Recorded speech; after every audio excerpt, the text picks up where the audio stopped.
Narito tayo ngayon upang matunghayan ang talaga namang nag-iinit at napaka-latest na issue ni Ate Erica.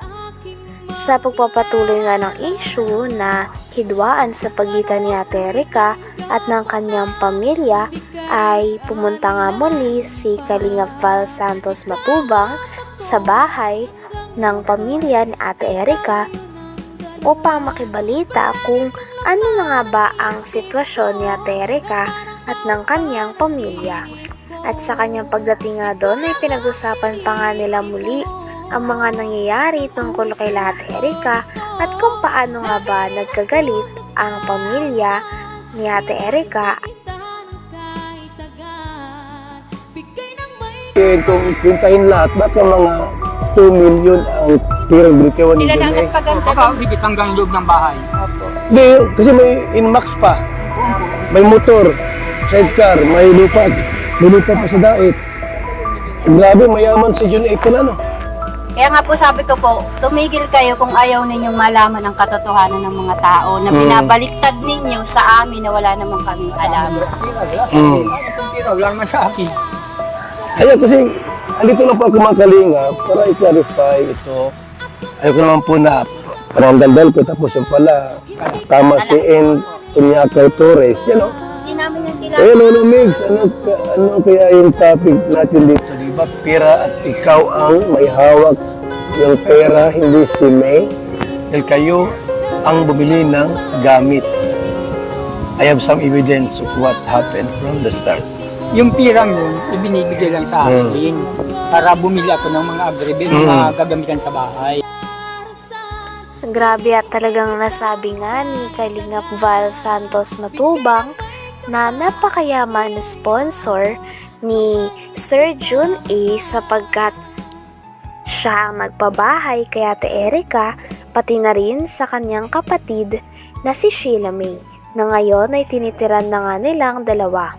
Bukod doon ay binigyan din ni Sir Jun A ng Nmax na motor si Ate Erica at ang kanyang ate. At susunod naman nun ay sinusustentahan doon sila at binigyan pa ng pangkabuhayan na tricycle. Kaya naman makikita nga natin na talagang lubos-lubos talagang tumulong si Sir Jun A. At dahil dito, nasabi naman ng tita ni Ate Erica na marami daw talagang hindi alam ang mga tao. Mag-asawa sa dai, Doon na sila natutulog. doon sila natulog. Pag makain sila, hindi gusto ng ulam dito, doon sila nakain sa dai. Sino? Yung sila? Asawa, Sila May. sila yung takdo. Buhay rin na. Uy, rin na. Nangyayari. Ano? Talaga. At uuwi yan dito, ni isang mansanas, hindi man lang bigyan yung apo. Grabe naman. Ayun. Kaya po, kasi nungalingan po yung sinasabi po niya ni Amy Torres. Alam ko po na lagi yung kausap po ni May, magdamag-damag, magkausap po yan lagi dyan po sa kwarto. Yan po lagi ang magkausap. Saka si Sheila May. Umpisa pa po nung hindi pa po lumilitaw si Sir John A, magkausap na po yan. Hanggang dumating si Sir John A, sila na po lagi ang mag-uusap hanggang ngayon. Sila po ang laging mag-uusap. Nasa likod po si Sheila May kay Amy Torres, siya po yung nagbibigay yata po ng update. Okay. Kaya kumakalat po. Bibigyan ng mga kalita para kumalat sa kanila. Parang tinatakot pa kayo ah.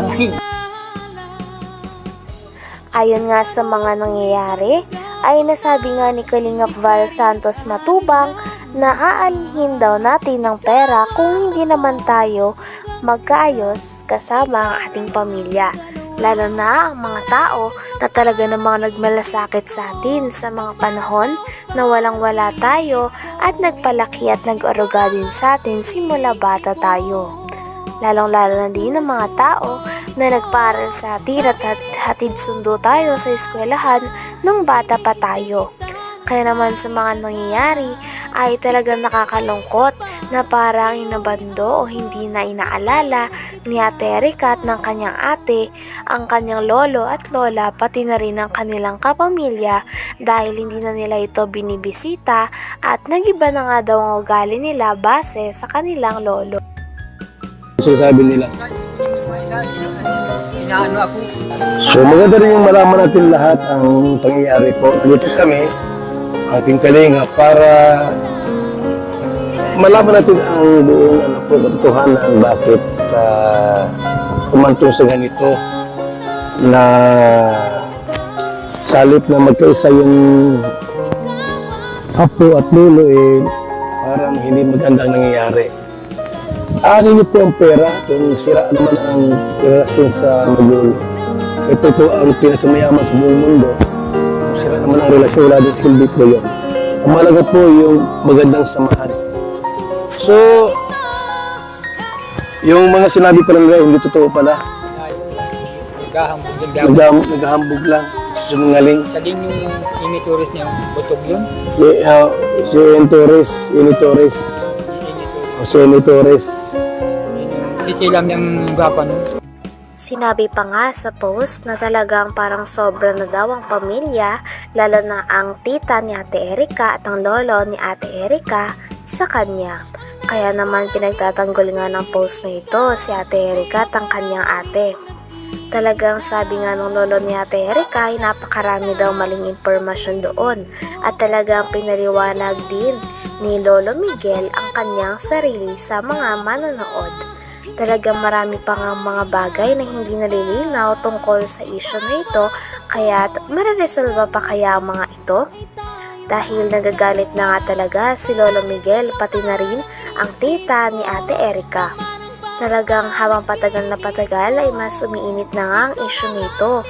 Sino nga ba ang tunay na may mali? Ang pamilya ba ni Ate Erika o sila Ate Erika at ang kanyang ate? Yung mga sinabi pa lang hindi totoo pala.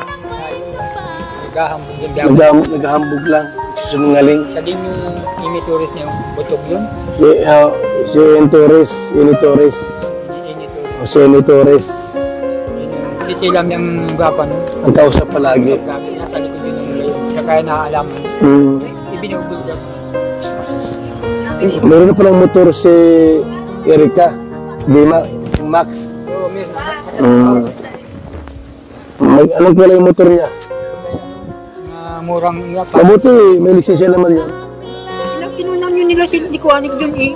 Ang lisensya. Sisya sila. Talagang Si Arnie. mahal na mahal ni yung mahal na mahal ni John Lee, ano? Nakuha na nga ba? Tapos sa may loto sa Dait. May lutis guys. Wow, grabe, congratulations. Tapos may bahay pang maganda. Walang masamang tumulong. Meron lang kasi nagpabot ng reklamo sa atin.